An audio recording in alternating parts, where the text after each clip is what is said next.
Assalamualaikum warahmatullahi wabarakatuh. Pagi ini kami dari kelompok Sungai Kuning akan mempresentasikan mengenai tugas kami. Yang pertama, anggota-anggotanya ada Adelia Rafiah, Damar, Muhammad Raja, Revina Rasti, dan Zahra Anissa. Yang pertama, pengertian Sungai Kuning. Peradaban lembah Sungai Kuning adalah peradaban bangsa Cina yang muncul di lembah Sungai Kuning atau biasa disebut Huanghe. Disebut sebagai Sungai Kuning karena membawa lumpur kuning sepanjang alirannya. Sungai Kuning bersumber dari pegunungan Kwenlun di Tibet dan mengalir melalui pegunungan Cina Utara hingga membentuk dataran rendah dan bermuara di Teluk Sili, Sungai Kuning. Pertaniannya, masyarakat Cina umumnya bercocok tanam gandum, padi, jagung, dan kedelai. Terus kegiatan pertanian Cina kuno sudah dikenal sejak zaman Neolitikum dan tanaman utamanya adalah padi.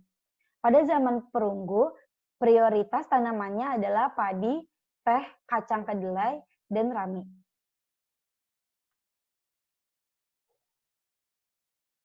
Pada dinasti Qin, kegiatan pertanian berkembang pesat. Masyarakat Cina telah menggunakan pupuk, irigasi, dan peluasan lahan gandum yang baik dalam pertanian. Assalamualaikum warahmatullahi wabarakatuh. Saya Damar Syawaludin Yusuf. Saya akan mempresentasikan tentang pemerintahan dan dinasti yang ada di Cina kuno. Ada dua macam sistem pemerintahan yang dianut oleh Cina kuno. Yang pertama, feodal. Feodal artinya kaisar tidak menangani langsung urusan kenegaraan, karena kedudukan kaisar itu bersifat sakral. Yang kedua, unitaris. Kaisar berkuasa mutlak dalam pemerintahan dan berhak campur tangan dalam urusan politik. Selanjutnya, dinasti-dinasti Cina kuno. Yang pertama, dinasti Shang pada abad 1600 sampai 1064 sebelum Masehi. Dinasti Shang ini mampu membudidayakan sungai Huanghe dengan tanggul, sehingga rakyat hidup sejahtera dan tenang dengan memanfaatkan sungai itu. Rakyat hidup bercocok tanam dan beternak.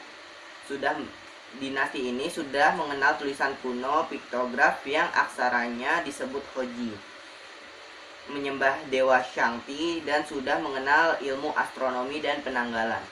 Yang kedua, Kaisar Zhou. Pada dinasti ini muncul tokoh-tokoh filsafat dan dinasti ini menerapkan prinsip feodalisme dengan pembagian kekuasaan pemerintah daerah.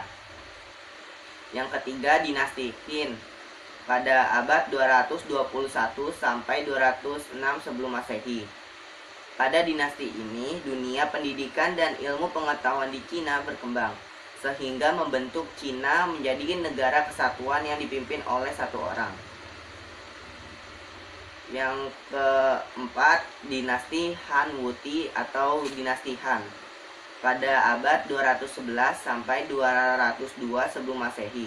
Terdapat kemajuan-kemajuan di dalam dinasti ini. Yang pertama, meluaskan wilayah ke Korea. Yang kedua, ajaran Kungfuze dijadikan dasar pemerintahan. Yang ketiga, memajukan perdagangan. Orang sudah dapat membuat kertas dari kulit kayu dan kulit penyu yang disebut tailun. Yang kelima, agama Buddha. Selanjutnya yaitu dinasti Sui yang memerintah sekitar tahun 581 sampai 618 Masehi. Yang Jian atau dinasti ini mempersatukan Tiongkok yang terpecah belah pada zaman 16 negara sebelumnya. Terusan besar dibangun pada masa dinasti ini. Dinasti ini cukup pendek karena hanya 2 kaisar yang benar-benar memerintah. Kaisar-kaisar berikutnya hanyalah kaisar boneka yang dipasang oleh para jenderal dan penguasa militer, sebelum akhirnya mereka sendiri mendirikan dinastinya sendiri. Li Yuan atau sepupu yang Guang, kaisar dinasti Sui yang kedua, merebut kekuasaan dan mendirikan dinasti Tang.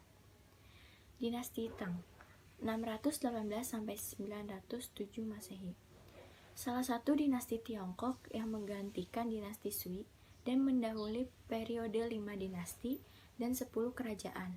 Dinasti ini didirikan oleh keluarga Li yang mengambil alih kekuasaan pada masa kemunduran dan keruntuhan dinasti Sui. Dinasti yang terpenting dalam sejarah Cina karena berhasil memperluas wilayah kekuasaannya. Masyarakat hidup makmur dan sejahtera, dan berkembangnya kesenian dan kebudayaan Cina kuno. Lalu ada filsafat.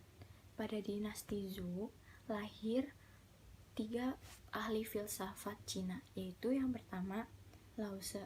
Dalam bukunya Lao Tse Ching, ia percaya bahwa ada semangat keadilan dan kesejahteraan yang kekal abadi, yaitu bernama Tao.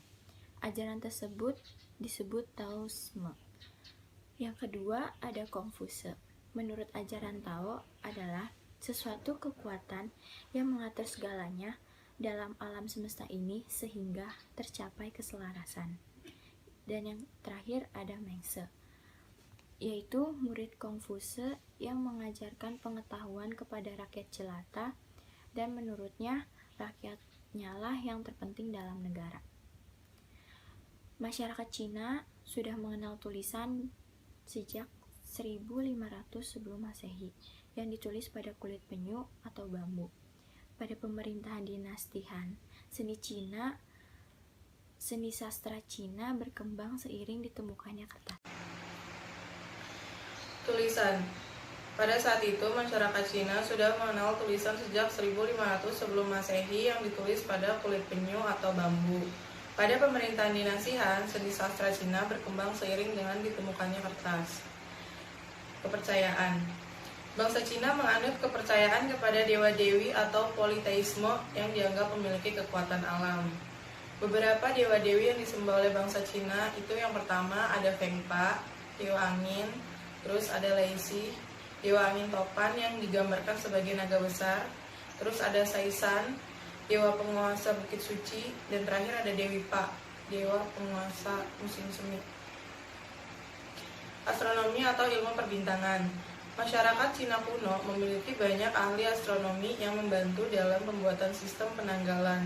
Berkembangnya ilmu astronomi merupakan dasar dari berbagai aktivitas kehidupan bangsa Cina karena sistem pertanian dan pelayaran memerlukan informasi pergantian dan perputaran musim.